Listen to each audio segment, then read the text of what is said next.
In this video, I will guide you on how to edit vertical videos for YouTube Shorts. The first thing you want to do is choose the right video editing app for you. You can use any video editing app such as CapCut or InShot. For this video, I'm going to use CapCut. Now you simply want to tap on the new video option, then go ahead and select the video that you want to edit for your YouTube Shorts.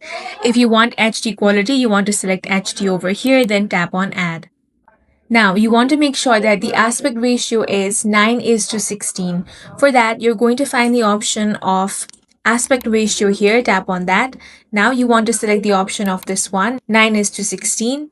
Now, you want to use tools such as split to trim your video. You can also add text if you want. For that, you have the text option here.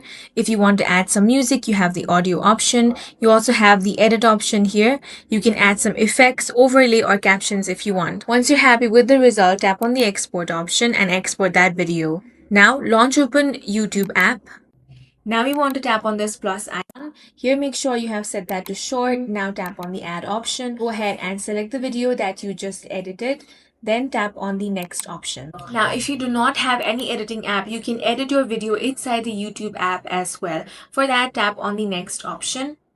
Now you have this inbuilt editor inside YouTube, so you can simply edit it. You can add some text, filters, or songs, then tap on the next option. Now go ahead and add further details over here, then tap on the upload short option. That's all for this video. If you found it useful, make sure to hit the like button and subscribe for more videos like this.